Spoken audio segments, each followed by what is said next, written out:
Welcome to this explainer on the Age of Chaucer, chaos, pilgrims, and the birth of modern English literature. Imagine, if you will, opening up a magnificent, glowing, illuminated manuscript. As the ink magically spills across the parchment, it pulls us straight back into the 14th century. Now, we're not just talking about some peaceful fairy tale realm of knights and castles here.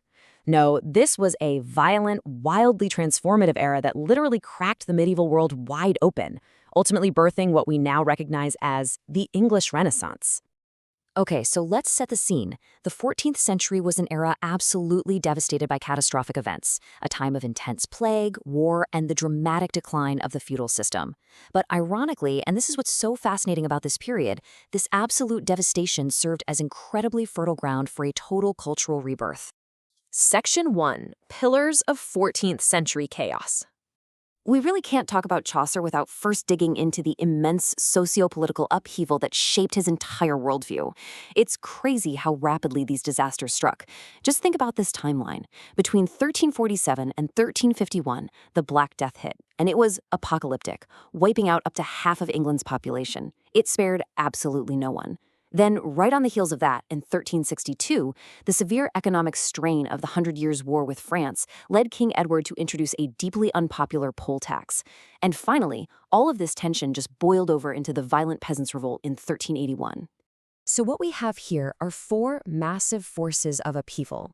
You've got the Black Death's population decimation, the Hundred Years' War causing economic strain, the Peasants' Revolt challenging traditional authority, and widespread church corruption sparking the Lollard movement. The crucial point to take away is that these four forces completely shattered the old feudal order. Because the plague wiped out so many people, there were massive labor shortages. Suddenly, for the first time, surviving peasants had unprecedented bargaining power. They could actually demand better wages.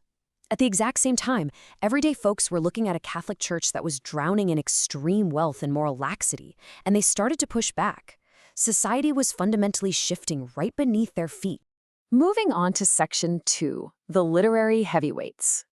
Out of all this intense societal turbulence, English literature finally found a powerful, enduring new voice.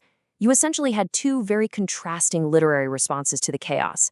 On one hand, you had William Langland's Piers Plowman, which was a fierce, passionate, and highly allegorical social protest against the corruption of the time. But on the other hand, you had Geoffrey Chaucer. Chaucer grew up as a worldly vintner's son. He was exposed to merchants, foreign diplomats, court life, the whole shebang. Because of that background, he offered a much more detached, patient, and remarkably realistic view of humanity. He didn't just scream at the corruption, he observed it all with sharp humor and a deep tolerance for human flaws. Section 3. Entering the Tabard Inn. 30. That is the magic number here. 30 incredibly diverse pilgrims, including a fictionalized version of Chaucer himself, acting as our narrator, gather at a warm, bustling tavern known as the Tabard Inn, just outside London. These individuals represent almost every single facet of the evolving English social landscape of the 14th century, all coming together for one shared journey. They're heading out on a spring pilgrimage to the shrine of St. Thomas Becket. And the setup here is brilliant. It becomes the ultimate storytelling contest on the road. To pass the time on their long horseback ride, the charismatic host of the inn, Harry Bailey, proposes a competition. Whoever tells the best tale gets a free supper at the end. By putting these people in a relaxed travel environment far away from their strict everyday social rules, their true, incredibly complex personalities naturally begin to slip out in the stories they tell, and, of course, in the way they constantly bicker with one another. Section 4. Subverting the social order. What makes this literary masterpiece so revolutionary is exactly how it captures a society in total economic transition. Traditionally, medieval society was divided into rigid steps, or estates. You had the nobility and clergy, those who fight and pray, and you had the peasantry, those who work. But remember those labor shortages from the Black Death we just talked about? Because of that, a newly rising middle class, or gentry, emerged. Merchants and guildsmen were violently pushing their way through the old rules.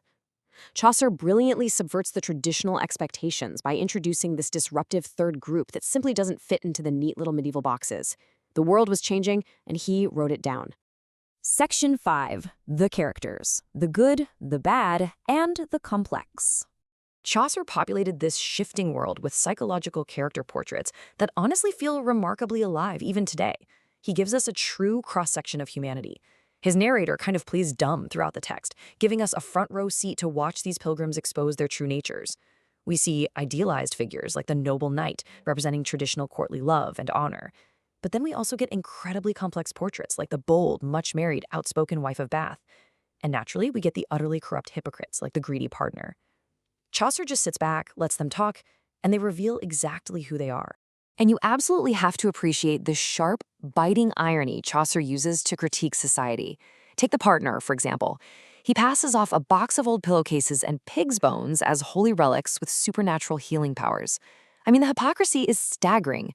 This guy preaches these incredibly passionate sermons against the sin of greed, and yet he is out there actively scamming faithful peasants out of their hard-earned money using literal animal bones. It's hilarious, but it's also a very dark commentary on the systemic church corruption of that era. Section 6. Chaucer's Timeless Legacy.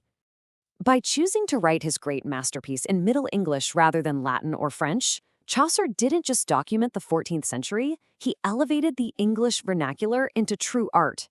His work remains a timeless mirror of human nature.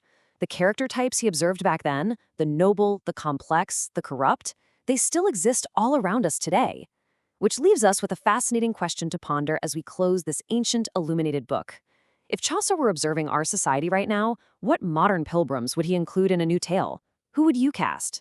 Keep that in mind as you look at the characters in your own world. Thanks for joining me for this explainer.